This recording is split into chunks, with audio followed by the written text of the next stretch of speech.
Wow. I didn't know anyone could actually make good remakes this day.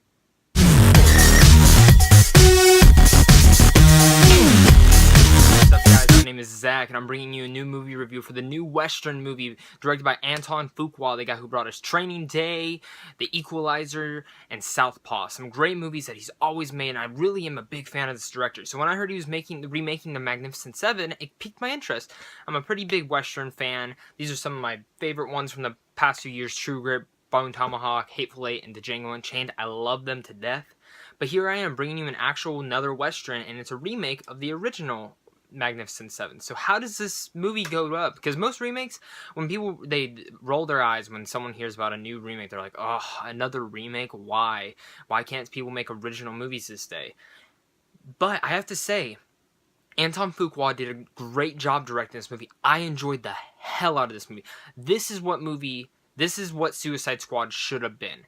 Is this movie. This movie had all the elements of kind of a Suicide Squad. You have the team, the building, the characters, and this is what it should have been. It had a great story, and I really have to say every performance was fantastic. And this is one of those movies where I'm a huge fan of Chris Pratt and Denzel Washington, and I went in saying they're both my favorite characters, like, hands down. But I came out saying I don't know who is my favorite character.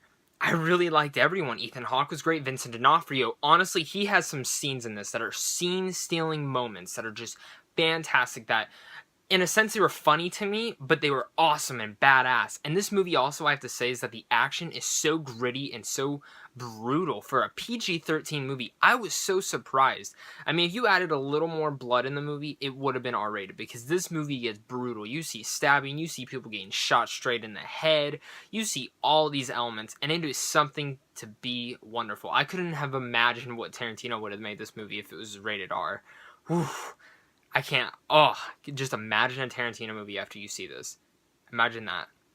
But going back to the characters, I really liked all the characters. I really liked the Native American, the Asian, and the Mexican. I liked how all the different cultures and stuff, they didn't really focus on, he's black, he's Mexican. No, they focused on the characters and how they relate, what's their skills, why are they joining this team, why are they needed?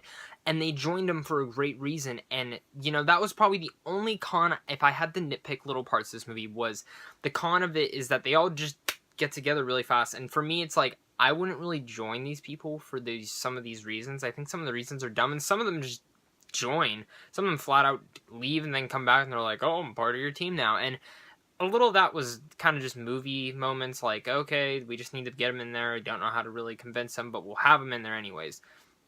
What I will say is that, like saying the characters, I can't pick a favorite. There's favorite moments I have for each character, but that is the great thing, is that each character got their moment. Even at first I don't like that character, but then at the second, towards the end, you'll be like, holy crap, that person did a great job, or this person did a fantastic job. Chris Pratt, everyone has their acting moments, everyone does a great job, and Chris Pratt, he's Chris Pratt-isms, but he did something different. He was a little grittier in this movie, and he did have his moments where he did his little improv, and you can tell that it's him improving, or him doing the script and making it funny, and that is fine, because that is what Chris Pratt does best. And Denzel Washington is always as fantastic in whatever role he does. He does a great, straightforward, badass looking, he does some moments that are just like stunning to me. And this is a beautiful looking movie, by the way.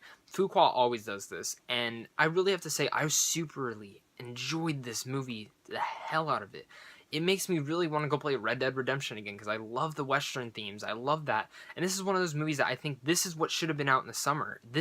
Honestly, this should have been a blockbuster, because it is a blockbuster. It was fantastic. And really, the only complaints I have is that, and that it was a little too long. Overall, I was super surprised with Magnificent Seven. It was one of the most surprising movies this year. I didn't think I was going to love it this much, but I really do love this film, and I'm going to give it a B+. I hope you guys run out and go see this movie. It is so worth it. I cannot explain that enough. If you are a Western fan, go see this. If you're worried about the remake and how it's remaking it, it doesn't matter. Go see it. I think you will really enjoy this film. If you like any of the actors in this, go see it. You will enjoy it, because each actor gets their moment. And, the villain, Peter Skarsgård, a little disappointed in him. He just overplayed it, and I mean, he's a villain. It's a cowboy movie. He's the twirled, twisted mustache, and that's really all it is. But other than that, guys, I hope you guys enjoyed this review. Give me a like, subscribe, and also comment. Tell me what you guys thought about this movie. Maybe you guys liked it. Maybe you didn't like it. And tell me why you didn't like it, because I'm curious. Other than that, guys, I hope you guys enjoyed this review. Look out for more reviews soon. Also, head over to my Zandria Studios YouTube channel down in the link below. You will find my new short film I just made called What's Next. I hope you guys enjoy this review very much, and have a great rest of your guys' day.